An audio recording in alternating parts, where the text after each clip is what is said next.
রাজধানীতে এক কিশোরী গৃহকর্মীকে হত্যার পর ছাদ থেকে ফেলে দেওয়ার অভিযোগ উঠেছে। রোববার দুপুরে বনানীর একটি বহুতল আবাসিক ভবনের সামনে থেকে কিশোরীর মরদেহ উদ্ধার করে পুলিশ। প্রত্যক্ষদর্শীরা জানান তার গলা ও হাতে আঘাতের চিহ্ন রয়েছে। বিস্তারিত জানাচ্ছেন শারমিন রিহা।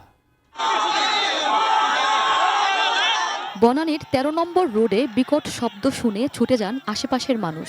৮৭ নম্বর বাড়ির সামনে পিঙ্কি নামের এক কিশোরী গৃহকর্মীর মরদেহ পড়ে থাকতে দেখেন তারা। কয়েক ঘন্টা পড়ে থাকার পরও যখন কোনো খোঁজ মিলছিল না, তখন পথচারীরা বনানী থানায় খবর দিলে পুলিশ এসে উদ্ধার করে মেয়েটির মৃতদেহ।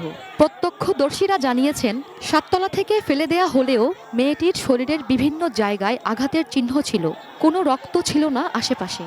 তাদের ধারণা আগেই হত্যা করা হয়েছিল কিশোরীকে।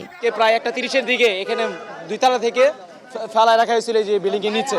পরে আমরা আইসা দেখতাছি মানে একটা কাজের মহিলা শুয়ে মানে পড়ে ছিল। আত্মহত্যা এটা দেখা গেছে, এটা ওনারা মার্ডার করছে, ওনার গায়ে অত্যাচার করা হয়েছে, ওনার গলায় হাতে পায়ে অনেক দাগ দেখা গেছে। পুলিশ জানায়, মৃতদেহ উদ্ধারের পর ওই বাড়ির ভাড়াটিয়া বিজন নামের একজনকে আটক করা হয়েছে।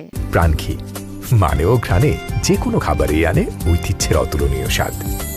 প্রাণঘি ঘ্রাণেই পরিচিত। মেডিকেল রিপোর্ট পেলে প্রকৃত কারণ জানা যাবে।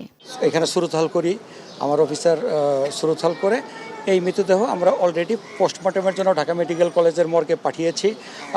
আশা করি পোস্টমর্টম রিপোর্টের পর এই সংক্রান্তে প্রতিবেদন আসলে আমরা বলতে পারবো যে আসলে কিভাবে। ঘটনাস্থল থেকে প্রাথমিক আলামত সংগ্রহ করেছে সিআইডি। সিসিটিভি ফুটেজ বিশ্লেষণ করে মৃত্যুর প্রকৃত রহস্য উদ্ঘাটনে তদন্ত করছে police. Sharmin Riha, ATN news, Dhaka.